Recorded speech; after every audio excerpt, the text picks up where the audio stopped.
जी भाई साहब please. Hello. Hello. आज ये जो मीटिंग होने जा रही है बहुत महत्वपूर्ण टॉपिक है जो हम लोगों में हमेशा चर्चा का विषय बने रहता है कि एमएसएमईज के इंसेंटिव्स या तो अनाउंस हुए हैं तो पता नहीं है, और पता है तो मिल अवेल कर रहे हैं तो मिल नहीं रहे। कई उसमें बाधाएं हैं छोटी बड़ी, और हम लोगों के सामने कई क्वेरीज भी रहते हैं कि पता नहीं हमें पूरे मिल भी गए हैं नहीं मिले हैं। तो इस तरह की कुछ इश्यूज रहते हैं। तो इसके लिए आज हमारे पास जो एक्सपर्ट, इसके लिए आज हमारे साथ अवेलेबल हैं सीए अवनिंदर प्रताप सिंह जी, जो इस क्षेत्र में पूरी तरह से स्पेशलाइज कर एमएसएमई के लिए एक फैसिलिटेटर के रूप में कार्य कर रहे हैं।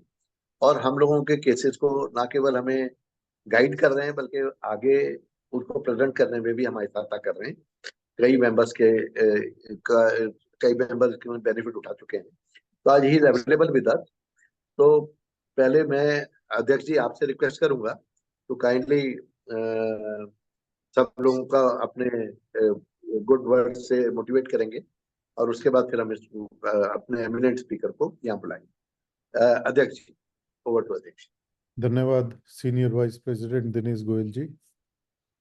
सबसे पहले तो अपनी आज के की स्पीकर सीए अवनिंद्र प्रताप सिंह जी, जो अपने अजय आदित्य एंड कंपनी से है, आपको का स्वागत है। और थैंक यू आपको सर। अभिनंदन।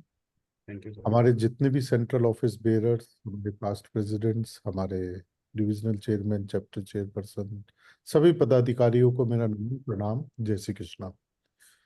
दोस्तों, कई बार ये देखने में आया है कि सरकार स्कीम तो बना देती है और वो एमएसएमई पॉलिसी कहकर इतना अनाउंस करती है, इतना अनाउंस करती है कि हर एक को लगता है पता नहीं सरकार क्या दे रही है।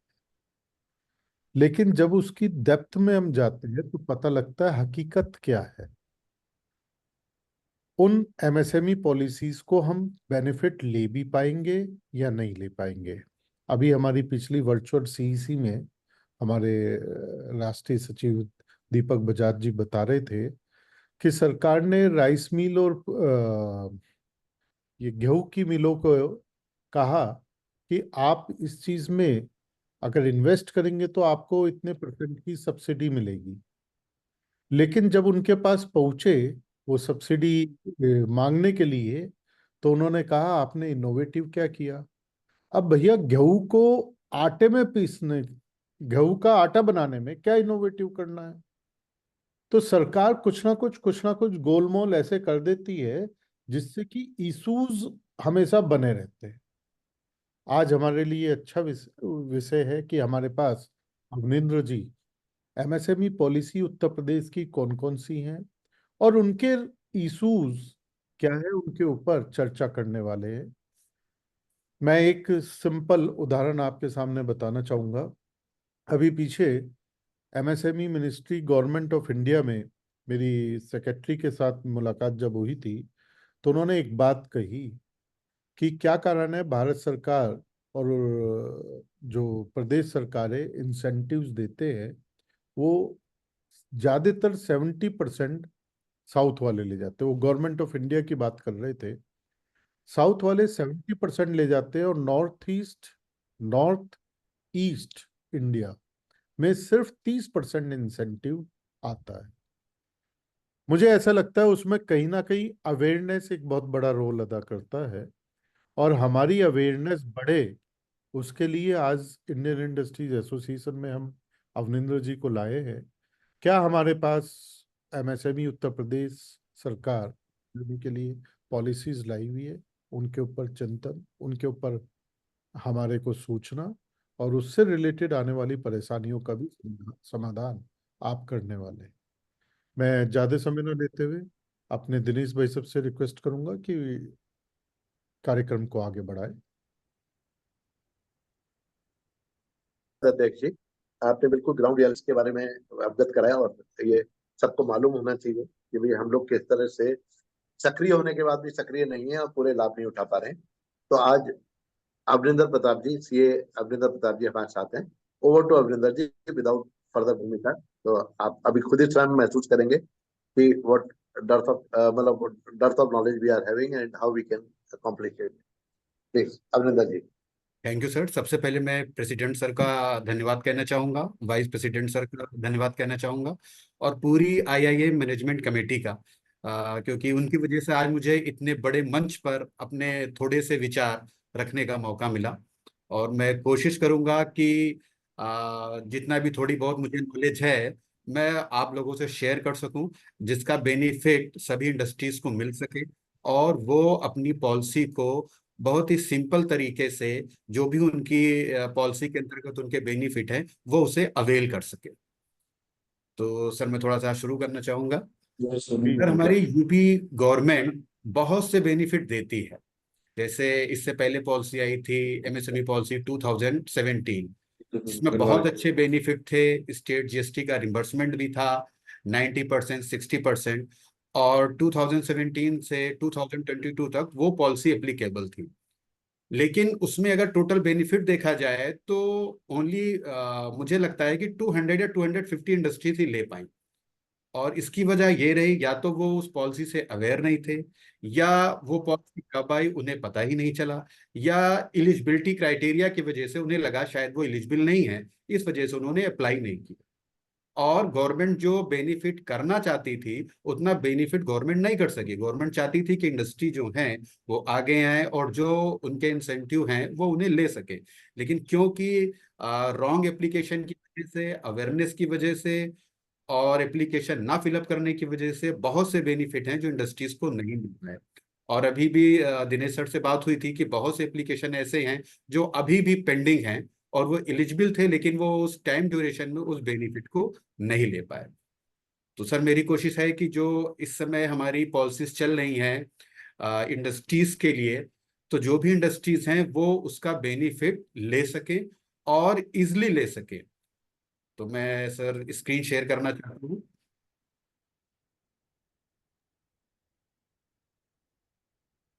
जी सर, आप शेयरिंग राइट है एक्सेस आपके है। पास।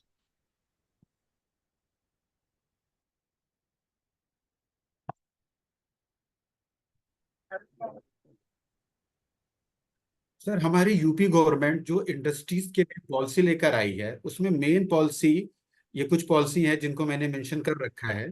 जैसे कि Uttar Pradesh electronics manufacturing policy 2020, UP textile garmenting policy 2022, Uttar Pradesh food processing industry policy 2023, UP bio energy policy 2022, UP warehouse and logistic policy 2022, और एमएसएमई प्रमोशन पॉलिसी 2022 है।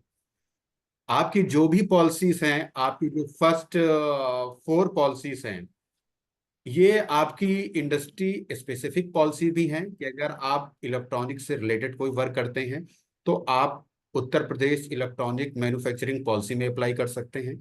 लेकिन किसी वजह से अगर वो टाइम ड्यूरेशन निकल गया है कि आपने इस पॉलिसी में अप्लाई नहीं कर पाए हैं आप, तो आपके पास अभी भी मौका है हमारी last policy MSME promotion policy 2022 में आने का।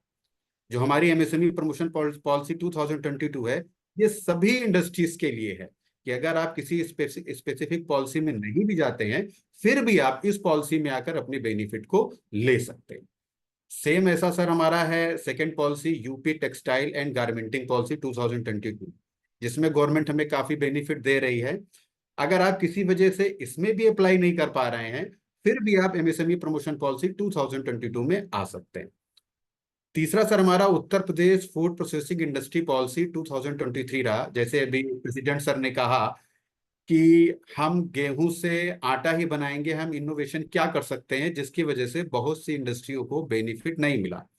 तो ऐसी इंडस्ट्री जो राइस मिल या फ्लोर मिल में थी, जो फूड प्रोसेसिंग इंडस्ट्री के अंतर्गत अपना बेनिफिट नहीं पा रही थी क्योंकि उन्होंने कोई भी ऐसा इनोवेटिव वर्क नहीं किया, तो उनके पास भी ये ऑप्शन है कि वो एमएसएमई प्रमोशन पॉलिसी 2022 में आकर अपना बेनिफिट ले सकते हैं।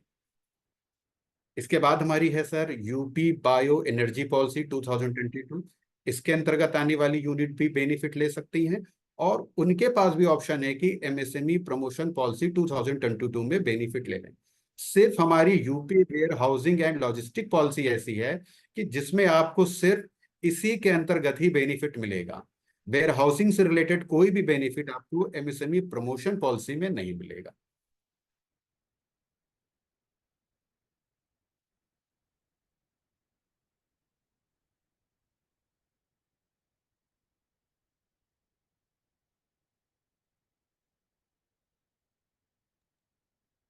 आवाज क्या हुआ?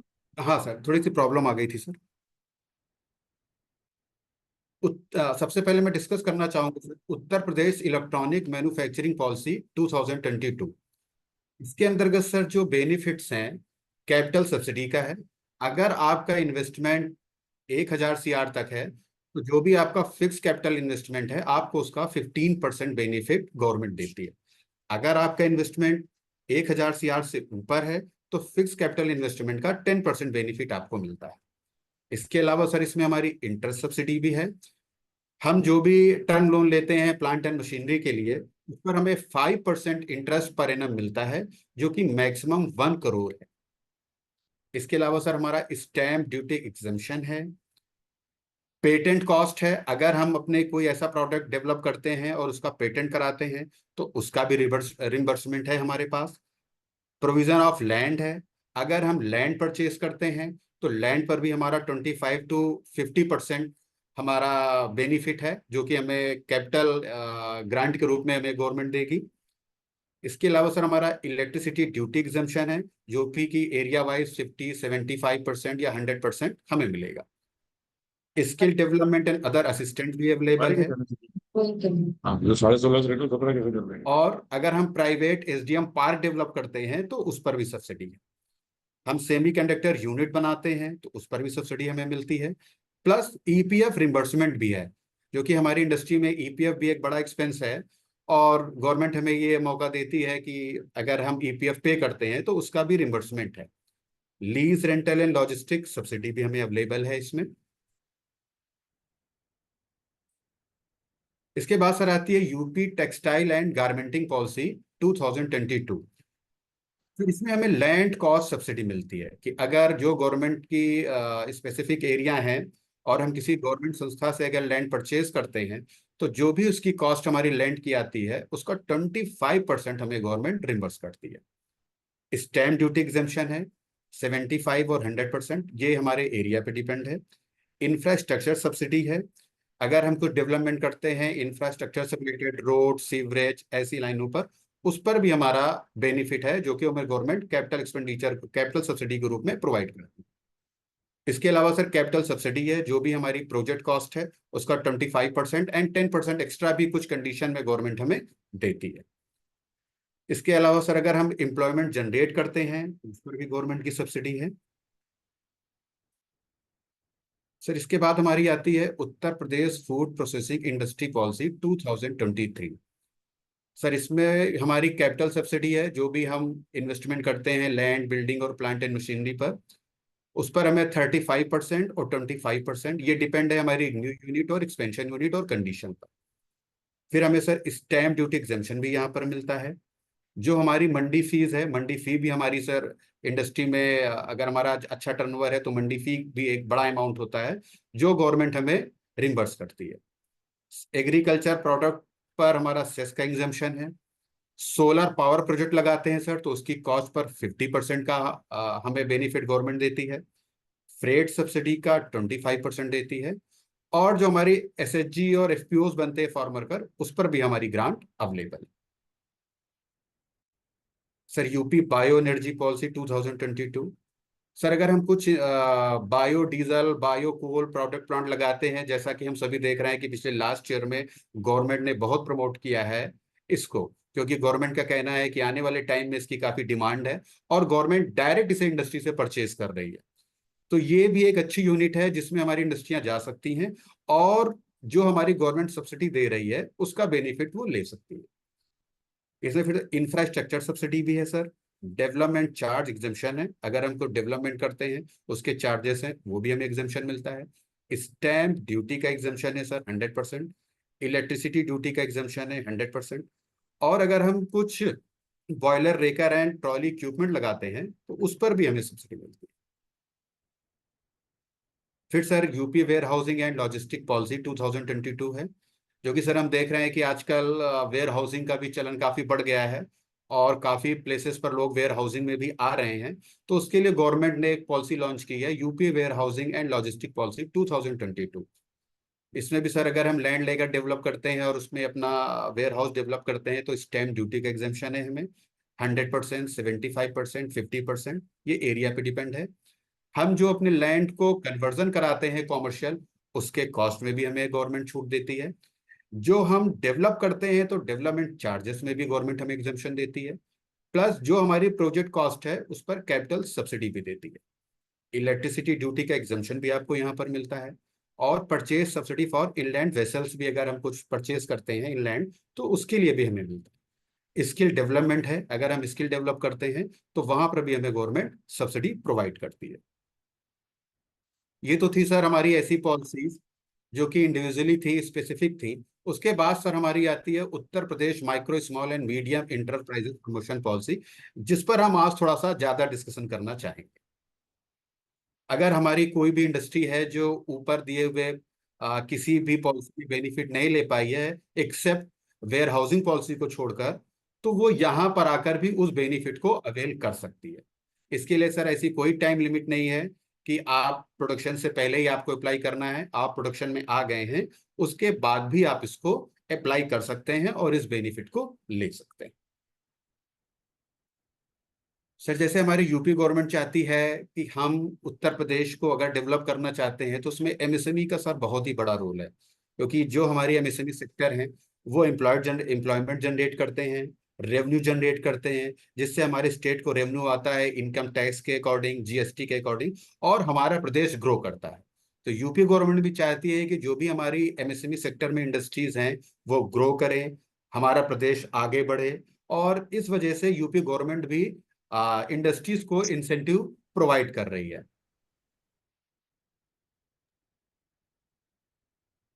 गवर्नमेंट का ऑब्जेक्ट है कि हमारे उत्तर प्रदेश में और भी इन्वेस्टमेंट अट्रैक्ट हो, अदर स्टेट से भी लोग आए और हमारे यूपी स्टेट में अपनी इंडस्ट्री को लगाएं, एम्प्लॉयमेंट जनरेट करें और हमारी इकोनॉमी को आगे ले जाएं और $1 ट्रिलियन इकोनॉमी को यूपी गवर्नमेंट को बनाएं। ये पॉलिसी है सर 5 ईयर के लिए इफेक्टिव है। इस पॉलिसी की जो डेट है 28 सितंबर 2022। अगर कोई भी industry land, building, plant and machinery में इन्वेस्टमेंट करती है और उसका इन्वेस्टमेंट 28 सितंबर 2022 के बाद हुआ है तो वो इंडस्ट्री इस पॉलिसी के अंतर्गत एलिजिबल है। अगर कोई ऐसी इंडस्ट्री है जिसका कुछ इन्वेस्टमेंट 28 सितंबर 2022 से पहले हो चुका था और कुछ इन्वेस्टमेंट 28 सितंबर 2022 के बाद हुआ है, तो उसका जो पोर्शन इन्वेस्टमेंट का 28 सितंबर 2022 के बाद हुआ है सिर्फ वो पोर्शन ही एलिजिबल है। तो सर ये एक प्रॉब्लम आ रही थी कि बहुत सी इंडस्ट्रियां सोच रही थी कि अगर मेरा इन्वेस्टमेंट स्टार्ट जो है वो 28 सितंबर 2000 पहले से ही हमने स्टार्ट कर दिया है तो हम एलिजिबल हैं या नहीं है। तो मैं सर बताना चाहूंगा वो बिल्कुल एलिजिबल हैं, लेकिन उनका जो सब्सिडी के लिए इन्वेस्टमेंट सिर्फ वो पार्ट ही एलिजिबल है जो पार्ट 28 सितंबर 2022 के बाद इन्वेस्ट किया गया है। और सर जो भी हमारा सब्सिडी के लिए एलिजिबल कैपिटल इन्वेस्टमेंट है उसमें लैंड का पार्ट केवल टोटल प्रोजेक्ट कॉस्ट के 10% से ज्यादा नहीं हो सकता है। सर एग्जाम्पल के तौर पे मैं कहना चाहूंगा कि अगर हमारी टोटल प्रोजेक्ट कॉस्ट ₹100 है तो लैंड का पार्ट उसमें ₹10 से ज्यादा नहीं हो सकता है। अगर लैंड हमारी 20, 30 या 40 भी है तो हम सिर्फ कंसीडर 10% ही करेंगे लैंड कॉस्ट।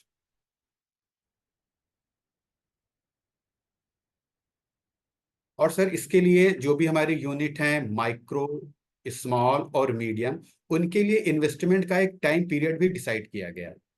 अगर हमारी माइक्रो यूनिट है तो जिस दिन से उसने अपना फर्स्ट इन्वेस्टमेंट किया है उस डेट से लेकर वो मैक्सिमम 2 ईयर तक जो भी इन्वेस्टमेंट करती है उस इन्वेस्टमेंट को सब्सिडी की कैलकुलेशन के लिए कैलकुलेट किया जाएगा। अगर वो 2 ईयर के बाद भी कुछ इन्वेस्टमेंट करती है तो उस 2 ईयर के बाद वाले इन्वेस्टमेंट को सब्सिडी के लिए कंसीडर नहीं किया जाएगा। ऐसे ही सर हमारी स्मॉल यूनिट के लिए जो टाइम पीरियड है वो हमारे फर्स्ट इन्वेस्टमेंट से लेकर 3 ईयर तक दिया गया है।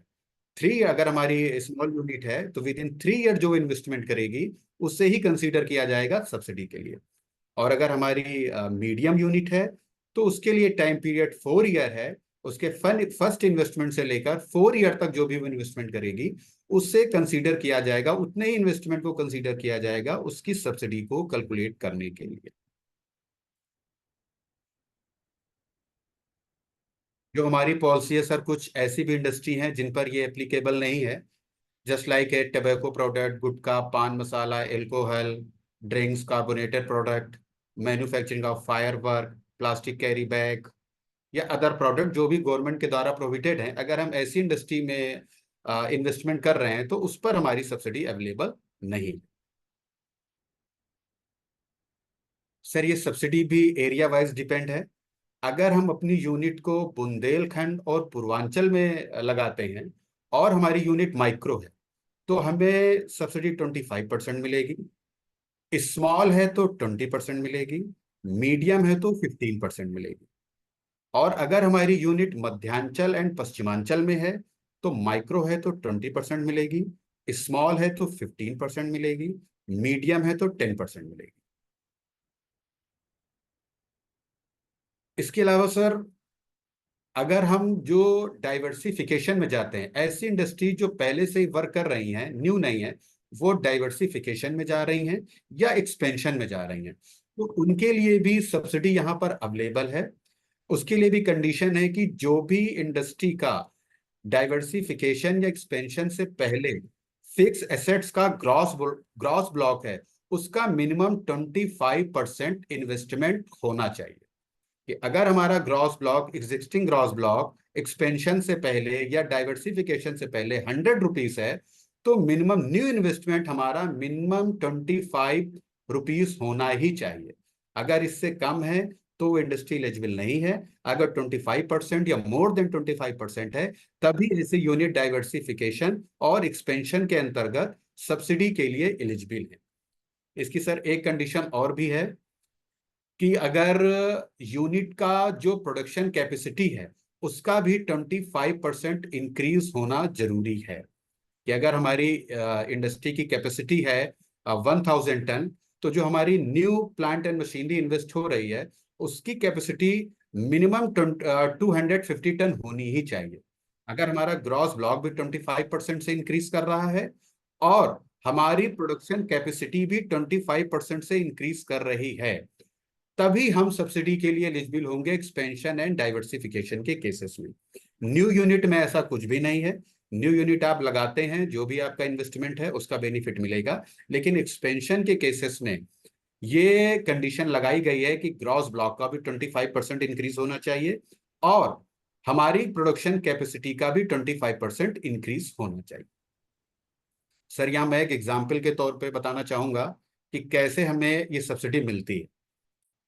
सर अगर हमारा कोई भी हमारी माइक्रो यूनिट है और वो न्यू यूनिट, उसने लैंड में 10 लाख रुपीस इन्वेस्ट कर रखा है, बिल्डिंग में 20 लाख इन्वेस्ट कर रखा है और प्लांट एंड मशीनरी में 50 लाख इन्वेस्ट कर रखा है, तो क्योंकि सर हमारी जो ये प्लांट एंड मशीनरी है इसका इन्वेस्टमेंट 1 CR से कम है, तो ये माइक्रो यूनिट है और इसको माइक्रो यूनिट के अंतर्गत बेनिफिट मिलेगा। तो सबसे पहले सर इसके लिए हम कैलकुलेट करते हैं कि हमारा वो इन्वेस्टमेंट क्या है जिसके ऊपर हमें सब्सिडी मिलेगी। तो जब सर हम इन्वेस्टमेंट करने के बाद इस पर आते हैं कि सब्सिडी हमें किस इन्वेस्टमेंट पे मिलेगी, तो वहां पर सर गवर्नमेंट की ये कंडीशन है कि जो भी हमने लैंड में इन्वेस्ट कर रखा है उस पर हम कोई भी सब्सिडी नहीं देंगे। सिर्फ लैंड का जो भी इन्वेस्टमेंट है उसको हम कंसीडर करते हैं आपके टोटल इन्वेस्टमेंट के लिए, या एक्सपेंशन के केसेस में वो 25% है या नहीं, लैंड, बिल्डिंग और प्लांट एंड मशीनरी, उसकी कैलकुलेशन के लिए। लेकिन लैंड पर किए किसी भी इन्वेस्टमेंट पर किसी भी प्रकार की सब्सिडी को नहीं देते। इसके अलावा सर जो हमारी बिल्डिंग है, हमारा बिल्डिंग में जो भी इन्वेस्टमेंट होता है उसका सिर्फ 10% पार्ट ही हम एलिजिबल इन्वेस्टमेंट के रूप में लेते हैं, और जो भी हमारा प्लांट एंड मशीनरी पे होता है उसका हम 100% लेते हैं। तो सर इस केस में हमारी लैंड पर इन्वेस्टमेंट 10 लाख था, लेकिन सब्सिडी कैलकुलेशन के लिए वो अमाउंट हमारे लिए 0 है। बिल्डिंग में हमारा इन्वेस्टमेंट 20 लाख रुपए था, लेकिन सब्सिडी कैलकुलेशन के लिए बिल्डिंग की अमाउंट सिर्फ 10% 2 लाख रुपए ली जाएगी। प्लांट और मशीनरी पर हमारा इन्वेस्टमेंट 50 लाख था और प्लांट एंड मशीनरी पर 100% 50 लाख लिखा, तो हमारा टोटल एलिजिबल इन्वेस्टमेंट जो होगा वो बिल्डिंग का 2 लाख रुपए और प्लांट एंड मशीनरी का 50 लाख रुपए, टोटल 52 लाख रुपए ऐसे हैं जिस पर हमें सब्सिडी मिलेगी। कमलेंद्र जी, जी अभी आपने कहा था कि लैंड, मैं नोएडा से राजीव बंसल, आपसे मुलाकात हो रखी है। जी सर, जी सर। अभी आपने कहा था लैंड में 25% सब्सिडी है और कहीं 15% है वो एरिया वाइज, अब आप 0 बता रहे हैं। नहीं सर, वो दूसरी पॉलिसीज के लिए सर बेनिफिट था, वो आपकी यूपी इलेक्ट्रॉनिक्स और टेक्सटाइल के लिए था सर, जहां पर अच्छा, लैंड कॉस्ट का बेनिफिट है सर। ये एमएसएमई एमएसएमई में नहीं है। एमएसएमई में नहीं है सर। अच्छा, ओके। जी, तो सर अगर वो हमारा जो 52 लाख रुपए का है, ये हमारा एलिजिबल इन्वेस्टमेंट है और इस पर हमें सब्सिडी मिलेगी, क्योंकि सर फर्स्ट कंडीशन है, अगर ये हमारी माइक्रो यूनिट है और मध्यांचल एंड पश्चिमांचल में है, तो जो भी हमारा एलिजिबल इन्वेस्टमेंट है उसका सिर्फ 20% बेनिफिट मिलेगा। तो 52 लाख का 20% 10,40,000 रुपए हमें सब्सिडी के रूप में प्राप्त होंगे। अगर ये यूनिट हमारी बुंदेलखंड और पूर्वांचल रीजन में है तो सब्सिडी हमारी 5% इंक्रीज हो जाती है और हमें 25% मिलेगी। तो 52 लाख का 25% 13 लाख रुपीस हमें सब्सिडी मिलेगी।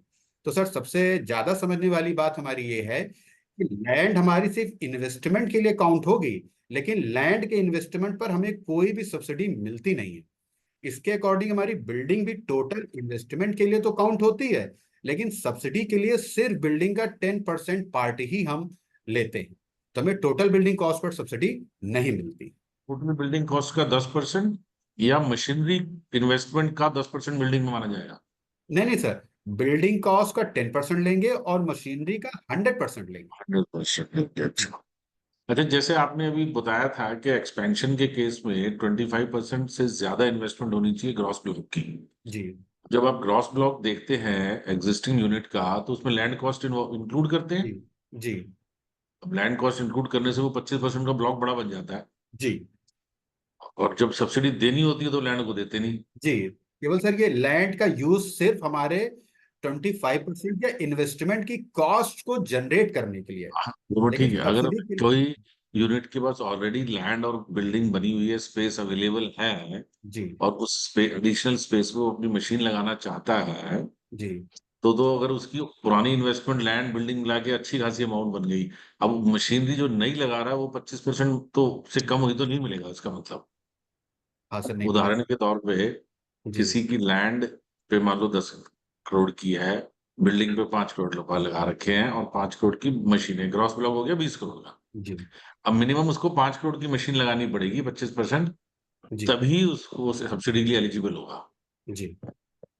यही मतलब हुआ ना? हाँ सर, लेकिन सर गवर्नमेंट भी तो हमारी कहती है कि हम सब्सिडी सिर्फ न्यू इन्वेस्टमेंट पे ही देंगे। अगर आपने पहले 100 करोड़ का भी इन्वेस्टमेंट कर रखा है तो गवर्नमेंट उस पर सब्सिडी आपको नहीं देगी सर। नहीं, न्यू पे भी कंडीशन लगा दी ना कि 100 का 25% होना चाहिए कम से कम। हाँ सर, ये तो एक्सपेंशन के केस में सर, अगर आपकी हाँ। लैंड और बिल्डिंग पहले से है लेकिन हम्म। आपकी पहले से प्लांट एंड मशीनरी नहीं है, लैंड हम्म। बिल्डिंग आपके पास है, आपकी हम्म। एक्सपेंशन का केस अब तब होता है जब आप किसी इंडस्ट्री को रन कर रहे होते हैं। अगर नहीं, आपकी रनिंग हाँ इंडस्ट्री में भी वो कुछ मशीन और लगाना चाहता है, तो ग्रॉस ब्लॉक बहुत बड़ा बन गया ना लैंड बिल्डिंग मिला के। हाँ सर, बिल्कुल बिल्कुल सर, सही कह रहे हैं आप, बिल्कुल सही कह रहे हैं आप। बट टू माई एक चीज माइंड और ग्रॉस, एक्सक्यूज अब मी, आवाज आ रही है एक सर? और कंडीशन है ना इसमें कि आप 25% आपकी टर्नओवर भी बढ़ी हो या कैपेसिटी बढ़े। कैपेसिटी बढ़े सर, कैपेसिटी। कैपेसिटी। हाँ सर, कैपेसिटी और टर्नओवर टर्नओवर मतलब कैपेसिटी। उसको इवेल्युएट कैसे करेंगे वो। सर ये तो जो आपकी हाँ मशीनरीज है एग्जैक्टली। सर, इसका जो वैल्यूएशन का तरीका गवर्नमेंट ने देखा है, फर्स्ट तो जो आपकी कैपेसिटी है मशीनरी की, वो आपके पास इंस्टॉल कैपेसिटी है, उसका सर्टिफिकेट है। जब आप न्यू मशीनरी इंस्टॉल करते हैं तो उसका भी एक सर्टिफिकेट होता है कि हमारी न्यू मशीनरी की इंस्टॉल कैपेसिटी क्या है। फिर सर हम सेल से कंपेयर करते हैं कि अगर हमारी कैपेसिटी पहले एग्जिस्टिंग ये थी, आज हम ये सेल कर रहे हैं, फिर हमने न्यू मशीन लगाई, क्या हमारी सेल 25% के अकॉर्डिंग इंक्रीज हो रही है या नहीं हो रही है। मेन मैं सेल्स आई ही होगी थिंक, ना सर? नहीं मेरे जी ख्याल से हम कुछ गलत कर रहे हैं। मेरे जी ख्याल सर से हम मेन कुछ सेल्स गलत ही कर तो हो रहे गई। हैं। ये सेल्स तो गवर्न बिल्कुल नहीं होगा। कोई हाँ, जरूरी नहीं है सेल्स का तो कैपेसिटी बढ़ने से सेल बढ़ जाए। I don't think. अगर हम डाइवर्सिफाई कर रहे हैं सर, तो सेल्स थोड़ी ना बढ़ेगी। हम तो न्यू दूसरा प्रोडक्ट लगा रहे हैं। सर वो केस टू केस कंडीशन पे डिपेंड है। अगर आपका डाइवर्सिफिकेशन का प्रोजेक्ट है, वो तो सर एकदम सेपरेट है कि हम पहले कुछ और बना रहे थे, अब कुछ और बना रहे हैं। तो नहीं, एक्सपेंशन के केस डाइवर्सिफिकेशन के में, जी एक्सपेंशन के केस में अगर मैं मशीन बढ़ा रहा हूँ तो इट जी डजंट गारंटी तक सेल भी बढ़ जाएगी। ये तो धीमे धीमे होता है। एग्जैक्टली। तो सर हाँ, गवर्नमेंट का हम सर लोग सर पहले let me complete sir. Diversification government का मॉडिफिकेशन भी कर रहे हैं। जी हमारा कोई गैल्वेनिंग प्लांट है, पहले ऑयल फायर्ड था, अब गैस बेस्ड हो गया है, जी क्योंकि गवर्नमेंट ने लगा दिया कि हमें वो कॉस्ट हमारी सेविंग हो रही है, जी तो हमारा टर्नओवर थोड़ी ना बढ़ जाएगा उससे। सर कैपेसिटी इंक्रीज के लिए गवर्नमेंट सीए सर्टिफिकेट ले रही है। जो भी आपका सीए है वो सर्टिफाइड करके देगा कि आपकी कैपेसिटी 50% 25% इंक्रीज हुई है। अभी गवर्नमेंट प्रूफ के तौर पर उसी सर्टिफिकेट को ही एक्सेप्ट कर रही है। एनआईसी सर्टिफिकेट काम करेगा? अब सर एनआईसी तो मैं नहीं जानता, लेकिन एमएसपी पॉलिसी जो अभी वर्किंग चल रही है। एनआईसी तो गवर्नमेंट ऑर्गेनाइजेशन है। हाँ सर, लेकिन उसमें हाँ हमारा कैपेसिटी है 3000 मेट्रिक टन पर ईयर। जी हम आपको शेयरिंग मशीन प्रेस ब्रेक लगाते हैं, एडिशनल मशीनरी जी और 5 हो गए केबल तो ट्रेस बनाने के लिए। जी 5 राइट हो सर। गए जी तो हमारा प्रोडक्ट एक भी ऐड हो रहा है, और हम उसको सर जो पहले हमारी मैं मैं मैकेनिकल प्रेस थी, वो हाइड्रोलिक प्रेस हम कर रहे हैं। जी ये मशीन की कॉस्ट हम कम कर रहे हैं, सर रोलिंग जी, और रोल फॉर्मिंग लाइन लगा रहे हैं, जिससे जी हमारी कॉस्ट कम हो जाए। जी तो हम प्रोडक्शन हमारा तो बढ़ रहा है, या प्रोडक्शन कॉस्ट कम हो रही है, सर लेकिन टर्नओवर तो सर मैं बढ़ेगा नहीं। हाउस से रिक्वेस्ट करूंगा सर, एक सेकेंड, कि पहले इनका एक बार उद्बोधन 10-5 मिनट में पूरा होने देते हैं, फिर हम ठीक है क्वेश्चन सर, आंसर ले लेते हैं। चलिए क्वेश्चन नोट ठीक है, कर लीजिए सर अपने। ठीक है sir, right, okay. Avinder ji please ji continue with the sir presentation sir, first. इसी के अकॉर्डिंग मेरा नेक्स्ट था एक्सपेंशन यूनिट के लिए ही एग्जाम्पल था कि जी अगर हमारी कोई भी इंडस्ट्री है सर, और वो न्यू इन्वेस्टमेंट बिल्डिंग में लैंड में नील कर रही है, क्योंकि ये ज्यादातर होता है कि सर जो हमारी इंडस्ट्रीज है उनके पास लैंड होती है, जैसे सर ने पहले क्वेश्चन किया, या लैंड में इन्वेस्टमेंट भी कर रही है। बिल्डिंग में 10 लाख कर रही है और प्लांट एंड मशीनरी में 30 लाख कर रही है। और एग्जिस्टिंग ग्रॉस ब्लॉक जो उसके पास है वो लैंड का 80 लाख है, बिल्डिंग का 20 लाख है, और प्लांट एंड मशीनरी का 70 लाख है। इस केस में,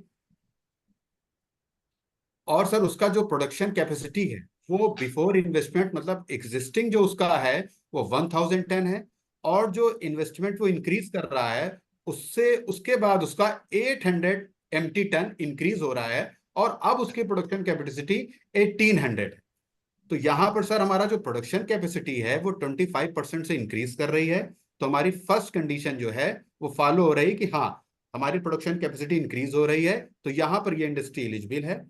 इसी के अकॉर्डिंग जो हमारा सर टोटल इन्वेस्टमेंट है वो 40 लाख है, और अगर हमारा इन्वेस्टमेंट ग्रॉस ब्लॉक जो है टोटल लैंड बिल्डिंग और प्लांट एंड मशीनरी का, और न्यू इन्वेस्टमेंट लैंड बिल्डिंग और प्लांट एंड मशीनरी का 25% से ज्यादा इंक्रीज करता है, तो हमारी ये कंडीशन फुलफिल होती है, और हमारी ये इंडस्ट्री एक्सपेंशन के अंतर्गत सब्सिडी के लिए एलिजिबल है।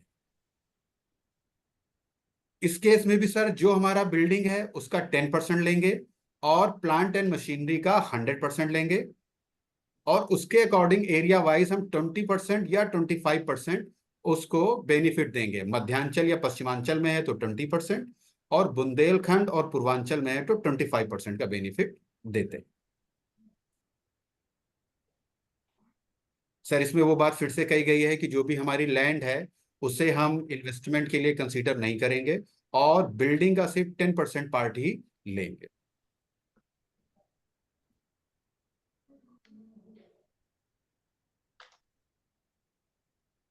सर ये पार्ट मैं आगे करना चाहूंगा।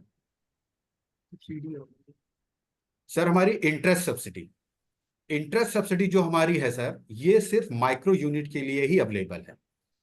अगर हमारी कोई स्मॉल या मीडियम यूनिट है तो उससे प्लांट एंड मशीनरी पे लिए गए टर्म लोन पर कोई भी इंटरेस्ट सब्सिडी नहीं मिलेगी।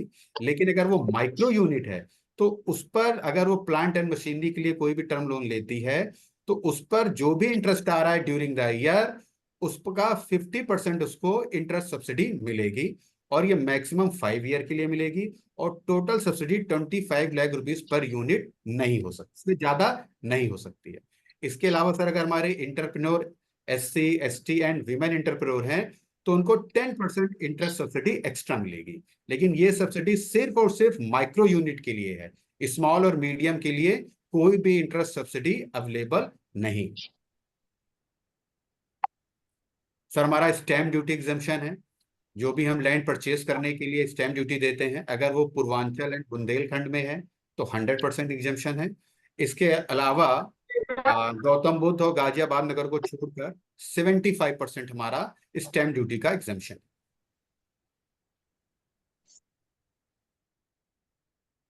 सर इसके अलावा हमारा इन्वायरमेंटल इंफ्रास्ट्रक्चर की सब्सिडी है। अगर हम CTP या बायोडिग्रेडेबल प्लांट लगाते हैं तो जो भी हमारी प्रोजेक्ट है उसका 50% हमें सब्सिडी मिलती है, और मैक्सिमम ये सब्सिडी 10 करोड़ तक है। ऐसे ही अगर एक हम क्वेश्चन था मेरा।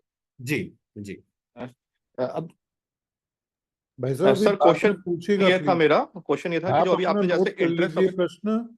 Okay okay okay okay sir.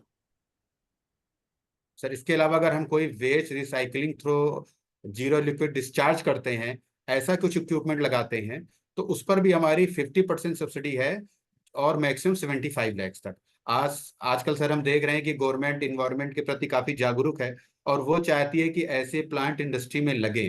तो अगर हम ऐसे प्लांट लेकर आते हैं तो सर 50% तक हमारी सब्सिडी है, और ये इंडस्ट्री के लिए भी अच्छा है कि सर कम कॉस्ट में हम ऐसे प्लांट ले आते हैं, और इंडस्ट्री और हम एक इन्वायरमेंटल को भी कंट्रोल करते हैं और बेहतर बनाते हैं, और गवर्नमेंट भी इसमें सर असिस्टेंट दे रही है।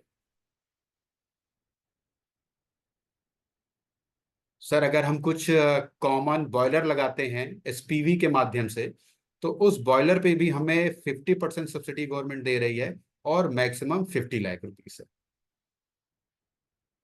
और अगर हम कुछ क्लीन प्रोडक्शन टेक्नोलॉजीज लाते हैं तो उसके लिए भी हमारी उस project cost per 40% reimbursement government दे रही है, लेकिन ये अमाउंट मैक्सिमम 20 लाख रुपीस तक है।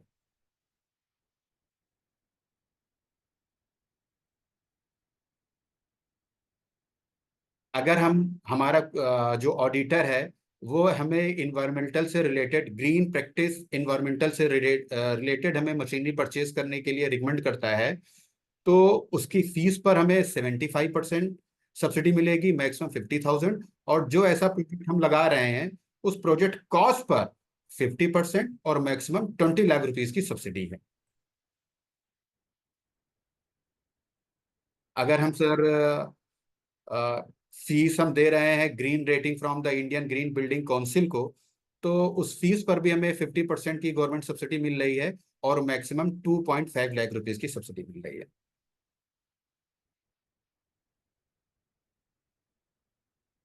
अगर सर हम कुछ इन्वायरमेंटल मैनेजमेंट सिस्टम जनरेट करते हैं, अपने यहाँ लगाते हैं, तो उस पर भी 50% हमें सब्सिडी मिल रही है, मैक्सिमम 10 लाख रुपीस है। बस मैं कुछ कह सकता हूँ जी? हाँ सर। मैं पूछा था जी, क्या लॉजिस्टिक में भी कोई सब्सिडी है? भाई साहब अगर आपसे निवेदन है एक बार कंप्लीट होने दे तो बढ़िया रहेगा। अच्छा ठीक है।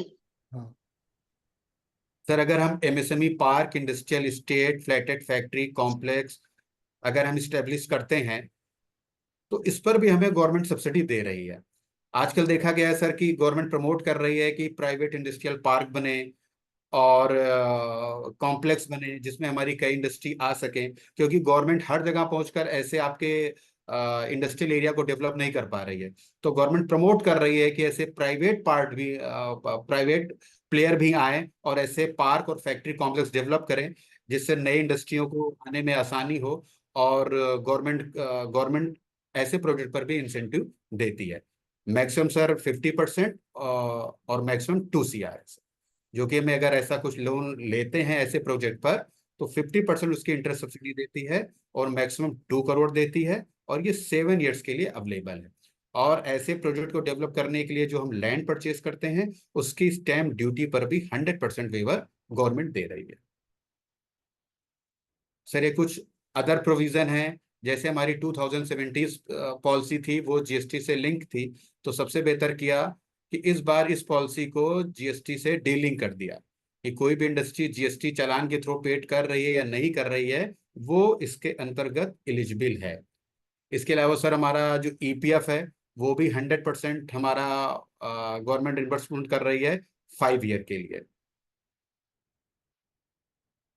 सर एक्सपो मार्ट के लिए भी सब्सिडी दे रही है, और अगर हम ग्राम सभा में लैंड है 5 एकड़ की और इसे हम मिनी इंडस्ट्रियल स्टेट में डेवलप करते हैं तो उस पर भी हमारी गवर्नमेंट सब्सिडी प्रोवाइड कर रही है।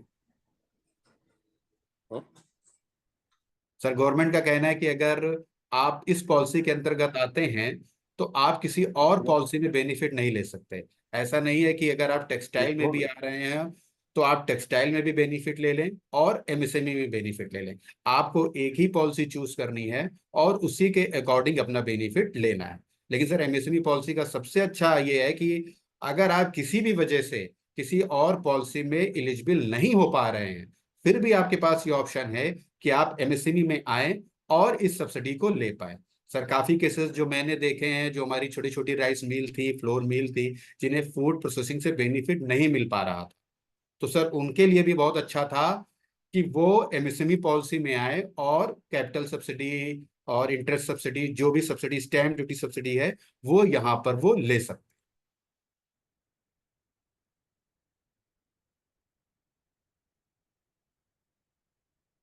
तो सर ये थी एक छोटा सा प्रेजेंटेशन मेरी तरफ से। अगर किसी का कोई भी क्वेश्चन है तो वो कर सकता है, मैं पूरी कोशिश करूंगा उस क्वेश्चन को आंसर करने की। मैं वो sir understand how to interest raise the hands. वो Sir, सर sir, इसके तहत मैं 1 by 1 रिक्वेस्ट करूंगा एवरीवन से। क्या नाम है अपने दिनेश भाई साहब, 1 by 1 एक जी बार कर लीजिए जी जी जी जी। और रिक्वेस्ट एवरीवन टू हाँ, प्लीज रेज द हैंड। बहुत अच्छे क्वेश्चन रेज हो रहे थे लेकिन we wanted this presentation to get close, अब बंद हो जाए तो अब मैं रिक्वेस्ट करूंगा हाउस से सब लोग अपना प्लीज हैंड रेज कर लें। तो मैं 1 by 1 सबको रिक्वेस्ट करता जाऊं जिससे कि क्वेरीज सेटल भी हो और दूसरों को भी उसका ज्ञान का फायदा मिले।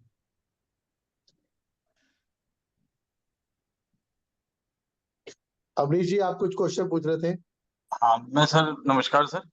मैं नमस्कार। पूछना चाहता था क्या सर लॉजिस्टिक में भी क्या कोई सब्सिडीज है या वो किस कैटेगरी के अंदर आएगा? सर ये हमारी पॉलिसी जो भी मैंने पहले बताया था, where housing and logistic policy आई हुई है गवर्नमेंट की, आप जी उसके अंतर्गत जाकर लॉजिस्टिक और वेयर हाउसिंग से रिलेटेड बेनिफिट ले सकते हैं।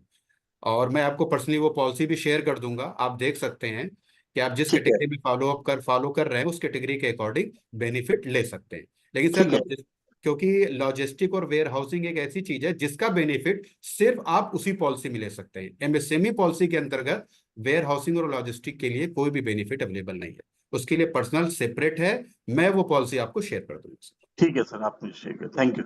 थैंक यू सर मैं इंटरेस्ट सब्सिडी के बारे में थोड़ा सा जानना चाहता था। जैसे आपने अभी शो किया इंटरेस्ट पे सब्सिडी मिलेगी, जी। तो वो कैसे मिलेगी और कहाँ पे अप्लाई करना होगा, कैसे क्या उसकी फॉर्मेलिटीज होंगी सर? सर बिल्कुल मैं बताता हूँ। सर हमारा निवेश मित्र है, निवेश मित्र पर ऑनलाइन जाकर हम एमएसएमई पॉलिसी 2022 सिलेक्ट कर सकते हैं, वहां पर उस फॉर्म को फिलअप कर सकते हैं। और जो सब्सिडी की बात है वो सिर्फ माइक्रो यूनिट के लिए अवेलेबल है।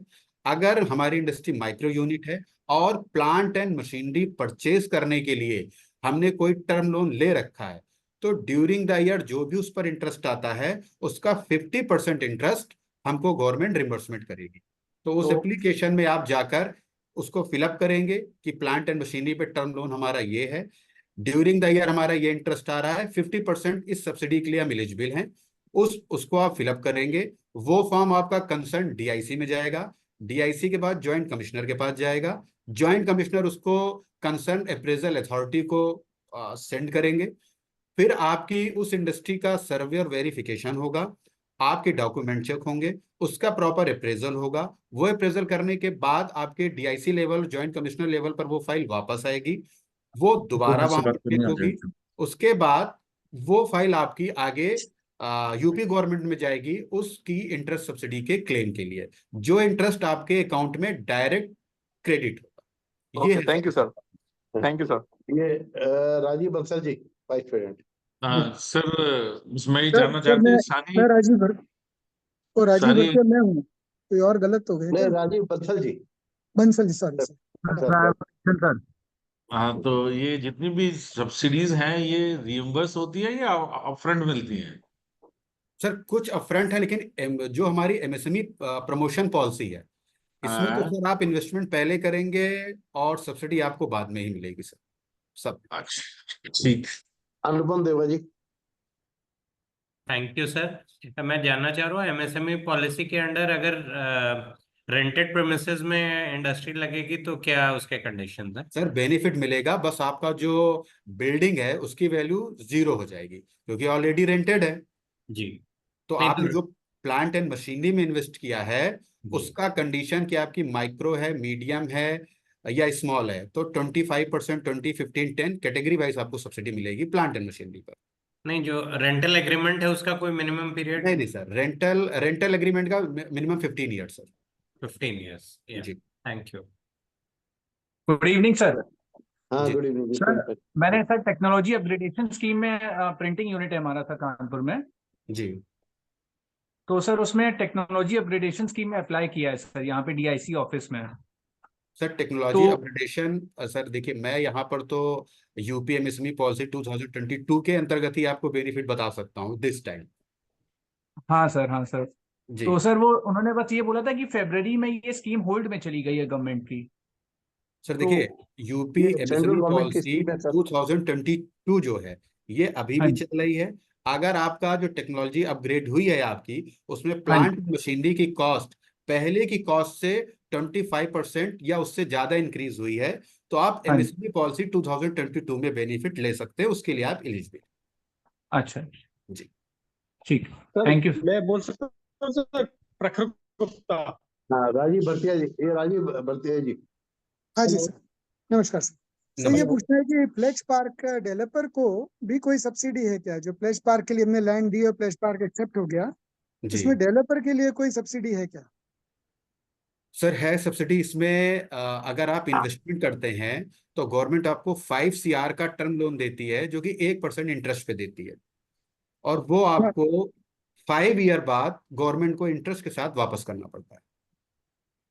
सर मेरे को जो स्कीम मालूम है वो उन्होंने डिक्लेयर कर रखा है 50 लाख रुपए पर एकड़, पर ये आपको 3 साल के लिए तो आपको सर 50 1% लाख इंटरेस्ट। पर एकड़ है और वो 10 एकड़ का होना चाहिए प्रोजेक्ट सर। हाँ, 10 एकड़ होना चाहिए। जी, इसके और लिए इसके मैंने अलावा 5 CR काम। हाँ, तीन जी साल तक तो 1% दे रहे हैं और 3 साल के बाद उस पर 6%। हाँ सर, हाँ बिल्कुल सही, बिल्कुल सही, सॉरी बस सर। ये सब्सिडी, इसके अलावा और कुछ तो नहीं है ना? नहीं नहीं सर, और कुछ नहीं है सर। अगर उसमें कोई लैंड परचेज करते हैं इसके लिए तो इसमें कोई जी सब्सिडी है?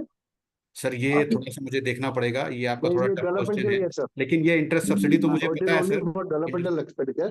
It is not, and it is अरे based on तो circle ये rate. तो ये The benefit is based on circle rate also. Hello. जी हाँ, ये तिवारी जी प्लीज, राजेश तिवारी जी, सर बाराबंकी से। नमस्कार। सर मेरा क्वेश्चन ये है कि जैसे कोई मीडियम से स्मॉल से मीडियम में कोई कंपनी आई तो उसका मीडियम में आने की डेट से इनकॉर्पोरेशन की डेट से उसका पीरियड पकड़ा जाएगा, जो 3 साल का आप कह रहे थे, चर्चा कर रहे थे, ये बता रहे थे कि 3 साल के अंदर आपको सब्सिडी मिलेगी, तो वो 3 साल उस डेट से पकड़ा जाएगा या उसका जब से बिजनेस स्टेब्लिश हुआ है, चाहे माइक्रो में रहिए चाहे स्मॉल में रहिए, तब से पकड़ा जाएगा? सर, जिस दिन आप फर्स्ट कैपिटल एक्सपेंडिचर करेंगे उस डेट से 3 ईयर लिया जाएगा स्मॉल के लिए, ओके। और वो डेट 28 सितंबर 2022 के बाद की ही ली जाएगी सर। ओके, नहीं अब मेरा क्वेश्चन ये है कि जी स्मॉल से यूनिट अपग्रेड हो गई मीडियम में, हो गई सर, बिल्कुल हो गई। तो जब मीडियम में अपग्रेड हो गई तो क्या मीडियम में जिस दिन अपग्रेड हुई मीडियम की सब्सिडी के लिए उस दिन से उसको पकड़ा जाएगा? सर मैं ये भी आपको बता रहा हूँ सर, अगर स्मॉल से मीडियम में अपग्रेड हुई तो इसका मतलब आपकी एक्सपेंशन यूनिट है, यस। और बेनिफिट के लिए सिर्फ आपके न्यू इन्वेस्टमेंट को ही कंसीडर किया जाता है। स्मॉल का प्लांट एंड मशीनरी का क्राइटेरिया 10 CR का है, मीडियम का 10 CR से एबव है। अगर आपका न्यू इन्वेस्टमेंट 10 CR है, अप टू 10 CR है, तो ओल्ड और न्यू मिलाकर तो आप मीडियम में चले गए, लेकिन केवल न्यू इन्वेस्टमेंट को कंसीडर करेंगे तो उसका बेनिफिट सिर्फ आपको स्मॉल की कैटेगरी में ही मिलेगा। लेकिन न्यू इन्वेस्टमेंट अगर आपका 10 CR से एबव है तो केवल न्यू इन्वेस्टमेंट आपका 11 CR है तो आपका टोटल इन्वेस्टमेंट पे जो बेनिफिट मिलेगा वो मीडियम का बेनिफिट मिलेगा। ये डिपेंड नहीं करता है कि आपने किस डेट में आपकी कैटेगरी चेंज हुई, ये मैटर नहीं करता। बस जिस दिन आप वो सर्टिफिकेट देंगे कि इस डेट पे हमने इन्वेस्टमेंट शुरू किया, इस डेट पर हमने इन्वेस्टमेंट एंड किया, उस ड्यूरेशन को देखा जाएगा कि आपने इस ड्यूरेशन में जो इन्वेस्टमेंट किया है वो 10 सीआर से बिलो है या 10 सीआर से अबव है। अगर 10 सीआर से बिलो है तो आप स्मॉल हैं, और 10 सीआर से अबव है तो आपको जो बेनिफिट मिलेगा वो मीडियम का मिला जाएगा। इन्वेस्टमेंट के लिए, सब्सिडी के लिए ये कंसीडर नहीं किया जाता कि आपका ओल्ड इन्वेस्टमेंट और न्यू इन्वेस्टमेंट को ऐड कर कर आपको नहीं दिया जाता, सिर्फ न्यू इन्वेस्टमेंट को ही कंसीडर किया जाता है बेनिफिट के लिए। ठीक है सर। सर मेरा सेकंड पॉइंट ये है कि जी जो भी ये सब्सिडीज हैं, जी इनके कैलकुलेशन में क्या इलेक्ट्रिसिटी ड्यूटी का जो सब्सिडी हमें किसी भी इंडस्ट्री को मिल रही है जी वो माइनस होगी या इसके अलावा मिलेगी ये सब्सिडी? सर देखिए, ये बहुत बढ़िया क्वेश्चन आपका है, क्योंकि ये बहुत सालों से चल रहा है, काफी लोगों का पूछना भी है। तो सर इलेक्ट्रिसिटी ड्यूटी जो है आपकी, वो इस वक्त आपकी सेपरेट है, ओके। क्योंकि यहाँ पर वो बात करते हैं कैपिटल सब्सिडी की, कि कैपिटल सब्सिडी आपका जो है वो 25, 20, 15 या 10 है। उस सब्सिडी में वो किसी other subsidy, stamp duty, electricity, interest subsidy को ऐड नहीं करते हैं। तो 2017 की कैटेगरी अलग थी, लेकिन 2022 में आते हैं आप, तो आपको इलेक्ट्रिसिटी ड्यूटी का बेनिफिट अलग मिलेगा। वो आपके 25, 20 के क्राइटेरिया में शामिल नहीं होगा, वो माइनस नहीं होगा। वन मोर क्वेश्चन जी ये जब सब्सिडी के पेपर्स जाते हैं, वी अप्लाइज ऑनलाइन, जी उसके बाद में क्या होता है कि वहां ये बताया जाता है हमें कि these are the government approved CA, you have to go for audit of your all these things from that approved CA, और उनकी फीस होती है लाखों में। तो क्या ये इन पे भी लागू है कि या अभी 2022 वाले में ये चेंज हो गया प्रोसीजर? नहीं सर, आप अगर 2022 में एप्लीकेशन देते हैं, ऑनलाइन फिलअप करते हैं प्रॉपर, तो ओके फिर जो हमारा कंसर्न डीआईसी डिपार्टमेंट है उसके पास ये फाइल ऑनलाइन चली जाती है। आपको ओके फिजिकल 4 कॉपी में ये फाइल सबमिट भी करनी पड़ती है। उसके ओके बाद विद इन 15 डेज पर उनको इस फाइल को आगे फॉरवर्ड करना पड़ता है। तो अगर ओके आपके एप्लीकेशन में और हार्ड कॉपी जो आपने सबमिट की है वो गवर्नमेंट के नॉर्म्स के अकॉर्डिंग है, उसमें कोई भी डिफिशियंसी नहीं है, तो वो फाइल 15 डेज में आगे फॉरवर्ड हो जाएगी। there is no requirement of government approved CA audit. बिल्कुल सर, बिल्कुल sir. Okay, thank you, thanks. प्रकृत चौधरी जी। हाँ जी, हेलो। एक क्वेश्चन सर, ये बताइए कि जो ग्रॉस ब्लॉक आपने इन्वेस्टमेंट का बताया है, is it considered on the for expansion unit, is it considered on written down value gross block value? आता है? No sir, only gross value. Gross value means before depreciation, कि अगर आपने कोई इंडस्ट्री लगाई है 2020 में, एक्सपेंशन आप 2024 में कर रहे हैं, तो आपकी बैलेंस शीट में वो WDV शो हो रही होगी। लेकिन जब आप ग्रॉस ब्लॉक का कैलकुलेशन करेंगे तो 2020 में जो आपने ओरिजिनल परचेज प्राइस पे जो परचेज किया था उसी से कैलकुलेट होगा आपका ग्रॉस ब्लॉक का एक्सपेंशन। ठीक है सर। आपकी WDV को कैलकुलेशन के लिए नहीं लिया जाएगा, आपकी ओरिजिनल कॉस्ट को ही लिया जाएगा। एक कंफ्यूजन और है अविंदर जी, जैसे MSME की किसी की इन्वेस्टमेंट प्लांट एंड मशीनरी में सपोज थ्रेशोल्ड लिमिट पर है 50 करोड़ मीडियम में आता है जी, 50 करोड़ से उसकी 48 करोड़ है ग्रॉस ब्लॉक में, लेकिन WDV लो है जी, WDV 35 करोड़ है या 30 करोड़ है, तो वो for the purpose of MSME वो MSME माना जाएगा या क्रॉस ब्लॉक अगर जैसे उसका क्रॉस हो जाएगा इन्वेस्टमेंट के बाद? नहीं सर, जो हमारा न्यू इन्वेस्टमेंट है, जैसे आपने अभी केस बताया कि 48 CR ही है, तो सर जो केवल न्यू इन्वेस्टमेंट है सब्सिडी के लिए सिर्फ उसे ही कैटेगराइज किया जाएगा, क्योंकि 48 है। अच्छा, और अगर 50 52 CR करोड़ है जी, अगर इन्वेस्टमेंट 52 करोड़ है पहले ग्रॉस तो ब्लॉक सर में, नहीं सर, पहले WDV 35 करोड़ है जी, WDV 35 करोड़, तो मीडियम माना जाएगा या लार्ज माना जाएगा? इन्वेस्टमेंट के पर्पस छोड़ दीजिए, सब्सिडी का पर्पस छोड़ अगर दीजिए, हमारी बताइए नहीं सर, कैटेगरी भी है कोई चीज? बिल्कुल बिल्कुल सर, हमारा एग्जिस्टिंग वो किस कैटेगरी में है इससे हमारा बिल्कुल भी मतलब नहीं है। जो हमारा न्यू इन्वेस्टमेंट है उससे वो मतलब अगर 50 CR तक है तो वो मीडियम में आएगा। नहीं, हाँ मतलब उद्योग आधार तो हमें WDV में मिल ही रहा है। जी, ठीक है। जी प्रखर गुप्ता जी। एक क्वेश्चन ये है, हेलो, जैसे सपोज एक मैंने सर, क्वेश्चन और था हमारा, इफ आई कैन। कौन सा बोल रहे हैं? हाँ मैं सर मैं अक्षय अक्षय वर्मा अक्षय बोल रहा हाँ जी। हूँ सर। एक और क्वेश्चन था, ईटीपी के लिए जो इन्वेस्टमेंट प्रमोट है, it is only for units और is it also applicable for normal units? नहीं सर, ये सभी यूनिट्स के लिए अगर आप ईटीपी लगाते हैं तो आपकी कैसी भी इंडस्ट्री अगर एमएसएमई में आप फॉलो करते हैं तो आपके लिए सब्सिडी है sir. Okay okay sir, thank you. Sir मेरा एक क्वेश्चन था, मेरा ये था कि जैसे मैंने एक लोन में अप्लाई कर रहा हूँ पीएफएमई, प्रधानमंत्री फूड एमई में, पीएमएफएमई, और मैं इंटरेस्ट सब्सिडी लेना चाहता हूँ एमएसएमई पॉलिसी में, तो क्या मैं एलिजिबल रहूंगा सर? कोई इसमें नहीं ग्रेडेशन तो सर, नहीं देखिए आएगा? सर, ये बात ही मैंने पहले कहा कि गवर्नमेंट ने ये अप्रूव कर रखा है कि आप किसी एक ही पॉलिसी में बेनिफिट ले सकते हैं। अगर आप फूड प्रोसेसिंग पॉलिसी में जा रहे हैं तो आप एमएसएमई पॉलिसी के अंतर्गत बेनिफिट नहीं दे सकते, क्योंकि आपको एक एफिडेविट भी इस एप्लीकेशन के साथ सबमिट करना पड़ता है कि हम यूपी गवर्नमेंट की किसी और पॉलिसी के अंतर्गत कोई भी बेनिफिट नहीं ले रहे हैं। जबकि सर ये okay sir, thank you 2017 sir. Policy थी, मैं सर कंप्लीट करता हूं। जो हमारी 2017 ओके ओके पॉलिसी थी उसका कहना था कि आप किसी भी पॉलिसी में बेनिफिट लें, सेकंड पॉलिसी में भी ले सकते हैं, लेकिन वो बेनिफिट सेम नहीं होना चाहिए। अगर आप किसी में कैपिटल बेनिफिट ले रहे हैं, कैपिटल सब्सिडी, तो दूसरे में आप इंटरेस्ट सब्सिडी और स्टेट जीएसटी का बेनिफिट ले सकते थे। लेकिन 2022 पॉलिसी जो आई है ये क्लियर कहती है कि आप किसी एक ही पॉलिसी में बेनिफिट ले सकते हैं। किसी एक ही पॉलिसी में, यानी अगर मैं प्रधानमंत्री वाले में जा रहा हूँ तो स्टेट में नहीं ले सकता फिर मैं? नहीं सर, सेंटर में जा रहे हैं तो ले सकते हैं, ओके ओके ओके लेकिन स्टेट के अंतर्गत जो यूपी गवर्नमेंट की है उसमें आप नहीं ले सकते। Okay sir, thank you sir. Okay sir. Sir एक क्वेश्चन था। जी हेलो सर। जी हाँ, मेरा क्वेश्चन था, आपने 25 बीघे ग्राम पंचायत क्षेत्र में इंडस्ट्रियल एरिया के बारे में जो बताया है, जी तो वो प्लेज की तरीके से केवल इंटरेस्ट सब्सिडी है या और भी कुछ बेनिफिट्स इसमें है? सर, स्टैम्प ड्यूटी और प्लेज की तरीके से इंटरेस्ट सब्सिडी है, जहां तक सर मुझे कंफर्म है। अच्छा। अभी प्रैक्टिकली ऐसा कोई केस मेरे सामने अभी तक नहीं आया है सर, वरना मैं इसका आंसर आपको श्योरली देता।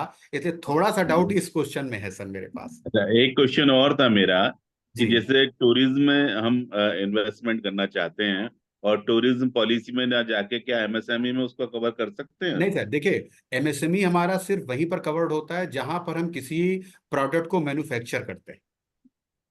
एमएसएमई सब्सिडी सिर्फ वहीं पर मिलती है। टूरिज्म हमारी होटल के लिए है, उनके आपको पता है कि 12 सर्किट डिसाइडेड हैं। उस 12 सर्किट में अगर आप इन्वेस्टमेंट करते हैं तो इन्वेस्टमेंट कॉस्ट का 25% वो आपको देते हैं। और सर मैं एक चीज बताना भूल गया था कि जो भी ये हमारी सब्सिडी, कैपिटल सब्सिडी है, ये हमें 2 पार्ट में मिलती है। फर्स्ट पार्ट तो जब हमारी बिल्डिंग कंप्लीट हो जाती है हमें कैपिटल सब्सिडी का 50% तब मिलता है, और 50% हमें कैपिटल सब्सिडी का तब मिलता है जब हम प्रोडक्शन कैपेसिटी का 50% अचीव कर लेते थैंक यू। हैं। जी उसको भेज दिया मैंने, रोने लग रहा है वो तो। हेलो हेलो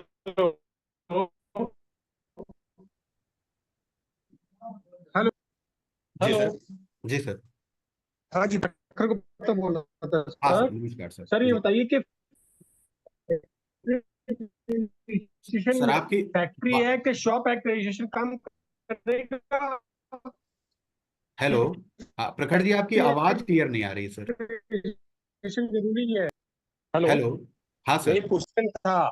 जी अब हमारा शॉप एक्ट में हो गया है, क्योंकि जी फैक्ट्री एक्ट में 20 से ऊपर चाहिए तब फैक्ट्री एक्ट में जरूरत होती है। जी जी तो इस सब्सिडी को क्लेम करने के लिए फैक्ट्री एक्ट रजिस्ट्रेशन जरूरी है कि शॉप एक्ट से भी हम लोग अप्लाई कर सकते हैं? सर, देखिए, डॉक्यूमेंट मेंशन में तो फैक्ट्री एक्ट ही मेंशन किया गया है, जी और अभी तक जो भी प्रैक्टिकल केसेस सामने आए उसमें फैक्ट्री एक्ट का रजिस्ट्रेशन सभी के पास था। लेकिन अगर आपका कुछ अच्छा ऐसा है। केसेस है तो आप दूसरा रजिस्ट्रेशन सबमिट करिए और इसका एक एफिडेविट दीजिए, क्योंकि इस कैटेगरी में हम नहीं फॉलो करते हैं, इसलिए हम हाँ, फैक्ट्री एक्ट का रजिस्ट्रेशन नहीं ले सकते। तो एक ऐसा अच्छा। एफिडेविट और वो सर्टिफिकेट आप एप्लीकेशन के समय सबमिट कर दीजिए। दूसरा सर, जो 25% एडिशन वाला है जी कि प्रोडक्शन एडिशन होने चाहिए, जी इसका प्रूफ पहले कोई सीएस तो देता नहीं है, अभी तक कोई ऐसा सर्टिफिकेट का प्रोग्राम नहीं है। जी एनआईएसआईसी में सर्टिफिकेट हम कई साल से लेते आ रहे हैं, जी और हर 2 साल के लिए वो सर्टिफिकेट देते हैं जिसमें हमारी कैपेसिटी हर एक आइटम के लिए मेंशन्ड है। जी तो क्या एनएसआईसी जो गवर्नमेंट ऑर्गेनाइजेशन है उनका सर्टिफिकेट माना जाएगा प्रोडक्शन सर एडिशन के लिए? क्योंकि मैं इसका भी टर्नओवर रिप्लाई एडिशन तो देता हूँ जरूरी सर। डाउटफुल है। हाँ सर ऐसा है कि अभी जो भी केसेस आए हैं, क्योंकि ये पॉलिसी 2022 एंड में आई है और हाँ अभी कुछ एप्लीकेशन आए हैं जिस पर गवर्नमेंट वर्क कर रही है, तो अभी तो उन्हें फर्स्ट हाँ पार्ट वाली वो सब्सिडी दे रही है जिसमें उनकी बिल्डिंग कंप्लीशन पर कैपिटल सब्सिडी का 50% उन्हें दे रही है। सेकेंड पार्ट जो 50% अचीव करने वाला है कैपेसिटी का, वो तो अभी आगे होगा, मतलब 6 मंथ या 1 ईयर बाद ही इंडस्ट्री क्लेम कर पाएंगी। लेकिन अभी तो ऐसा कोई केस प्रैक्टिकल तो गवर्नमेंट के पास भी नहीं आया है।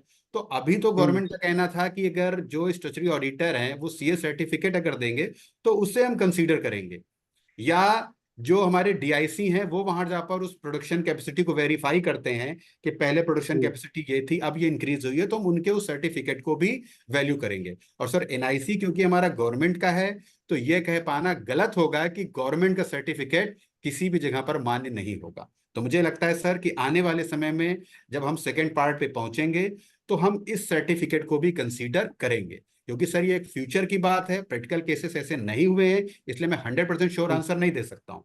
लेकिन जब ऐसे क्योंकि जरूरी केसेस नहीं कि ना सर पास कि आएंगे। जरूरी नहीं कि जी हम जो मशीनरीज ऐड कर रहे हैं या प्लांट ऐड कर रहे हैं, शेड ऐड कर रहे हैं जी प्रेजेंट इंडस्ट्री में, तो हमारा जरूरी नहीं कि 25% हमारा टर्नओवर बढ़े। सर क्योंकि हम एक कॉस्ट वो रिडक्शन प्रोडक्शन टेक्नोलॉजी भी लगा सकते हैं, हम जी डाइवर्सिफाई भी कर सकते हैं, जी है ना सर? हम सर आपके आइटम को मॉडर्नाइज भी कर सकते हैं। सर इसका मैं एक एग्जांपल देता हूं कि हो हाँ सकता है कि आपके पास जो इंडस्ट्री है उसकी हाँ मशीनरी ओल्ड हो गई हो, हाँ आपने न्यू मशीनरी लगाई, ओल्ड मशीनरी आपने रिमूव कर दी, जिस वजह से हाँ जो भी आपका टर्नओवर है या प्रोडक्शन है बहुत ज्यादा इंक्रीज नहीं हुआ। एग्जैक्टली ठीक है। एग्जैक्टली ये कहना चाहते हैं आप। लेकिन मुझे लगता है जैसे ये गवर्नमेंट बात इसको इसी तरह कंसीडर मान सकते हैं। कंसीडर करेगी, क्योंकि आपकी जो ओल्ड मशीनरी थी वो अब यूज हम्म में नहीं है।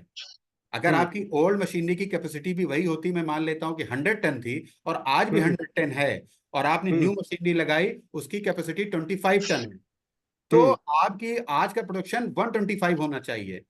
लेकिन हम्म अगर आपकी ओल्ड मशीनरी की कैपेसिटी 100 टन थी जब आपने लगाई थी, लेकिन धीरे धीरे आज के अकॉर्डिंग वो कैपेसिटी डाउन हो चुकी है और वो 50 टन आ चुकी है। उस हम्म अगर ऐसा केसेस है तब आपको, जो आप न्यू इन्वेस्टमेंट कर रहे हैं, तब आपका ये हम्म। कंपैरिजन नहीं किया जाएगा और आपको उसका बेनिफिट मिलना चाहिए।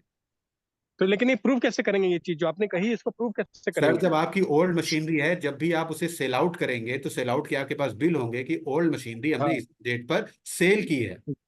ठीक है। जी उस तरह हो जाएगा। सर देखिए तो थोड़ा स्क्रैप टफ है, ही थोड़ी तो होगा मेहनत करनी पड़ेगी। मशीनरी। जी जी जी। अमरिंदर जी एक पॉइंट रह गया था पीछे जब पूछ रहे थे ड्यूरिंग द सेशन जी कि कोई अगर हम वैल्यू अपग्रेड करते हैं उसमें कैपेसिटी एनहांस तो होती नहीं।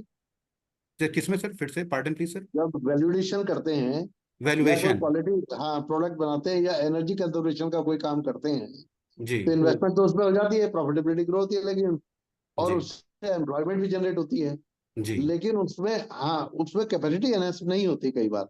जी तो एक क्वेश्चन, बड़ा इंपॉर्टेंट क्वेश्चन आया था वो, जी ऐसे केसेस में क्या पॉलिसी है जिसमें बेनिफिट मिल सकता है?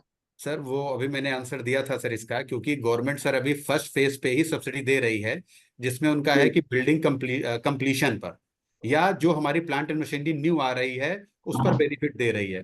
तो सर जी। शायद हमें इसका 100% श्योर आंसर देने के लिए थोड़ा सा वेट करना पड़ेगा अच्छा, कोई बात नहीं, कि हम जब। इसको इसको अपनी क्वेरी में सर्कुलेट कर देंगे बाद में, जी आप इसके बता दें। अच्छा, और कोई किसी की क्वेरी हो तो प्लीज बताएं, क्योंकि it has been a good session. मेरे पास मयूर धीरवानी जी हैं, विल टेक 1 or 2 क्वेश्चंस, उसके बाद फिर बात करते हैं। मयूर जी I have a question. Hi sir. So I have one small question. ये जो इसके अंदर एमएसएमई पॉलिसी के अंदर इंडस्ट्रियल पार्क बनाने का प्रोविजन दिया हुआ है, इस जी पे that even if you have 10 acres of land, you can start this project. जी So the project has to be approved by UP सीधा, or the regular DIC team will take over it. Sir ये question भी शायद मैं अभी answer ना कर पाऊँ। सर इसमें एक पॉइंट और था, कहीं मैंने पढ़ा था कि 20% लैंड एक्विजिशन अगर आपको नहीं हो पा रही है 10 एकर्स या उससे कम रही, 20% लैंड एक्विजिशन गवर्नमेंट आपको करवा के देगी। देन जी हेल्प, उस पे आपने कुछ देखा है सर, कभी करवा के देते हाँ हैं? सर ने, मैं शायद इस वक्त इसका आंसर इतना बेहतर ना दे पाऊँ, लेकिन मैं आपकी क्वेरी नोट करता हूँ और कोशिश करूंगा विद इन 2 or 3 days मैं आपको इसका आंसर दे सकूँ।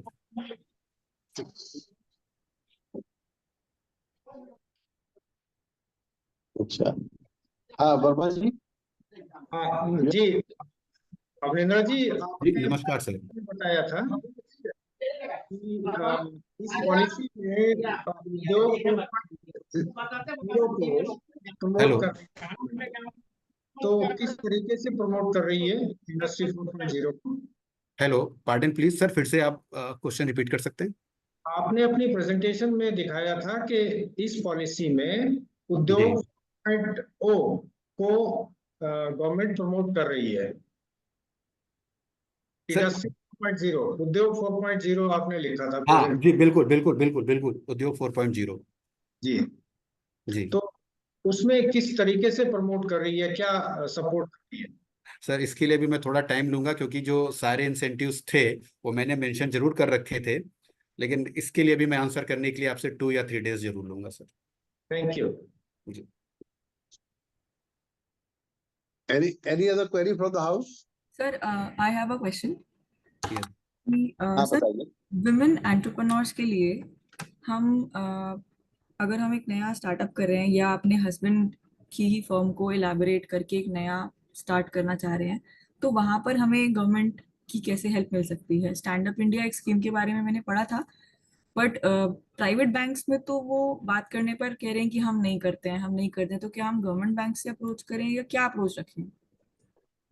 मैम मैं तो चाहूंगा कि आप गवर्नमेंट बैंक को ही अप्रोच करें, क्योंकि जो भी हमारी गवर्नमेंट से रिलेटेड पॉलिसीज हैं उसमें प्राइवेट बैंक वैसे ही ज़्यादा फॉलो अप नहीं लेते हैं। जी सर। और जो आपको बेनिफिट है शायद उतना बेहतर मैं नहीं बता सकता, सिर्फ एमएसएमई में तो बता सकता हूँ कि जो अगर आप ऐसे विमेन इंटरप्रेन्योर आप आती हैं तो जी। आपको 10% इंटरेस्ट का बेनिफिट एक्स्ट्रा आपको मिलेगा। ओके। और कैपिटल कैपिटल जो भी आपका इन्वेस्टमेंट है उसमें भी आपको 2% एक्स्ट्रा कैपिटल सब्सिडी मिलेगी। Sir stand up India scheme में तो 10 लाख टू 100 लाख का लोन एंड 7 ईयर की रीपेमेंट पॉलिसी ये सब मेंशन्ड है, तो क्या मैडम वो बिल्कुल प्रैक्टिकली नहीं करते हैं लोग? जी, मैडम बिल्कुल मेंशन है, लेकिन शायद मैं स्टैंड अप इंडिया के लिए बहुत अच्छा आंसर आपको ना दे सकूं। सर और कोई स्कीम जो मैडम women मैं तो entrepreneurs के ये लिए? एमएसएमई से रिलेटेड जो हैं, जो इंडस्ट्री से रिलेटेड सर पॉलिसी है। एमएसएमई ही है हमारा जी। भी, मतलब उसमें कुछ वुमेन्स के लिए कुछ अलग से, बस ये 2% ऑन कैपिटल और 10% ऑन सब्सिडी। इंटरेस्ट सब्सिडी जी, ये एक्स्ट्रा है। कैपिटल सब्सिडी पे 2% एक्स्ट्रा है और इंटरेस्ट सब्सिडी पर आपका 10% एक्स्ट्रा है। Okay sir, okay sir, thank you. Thank you.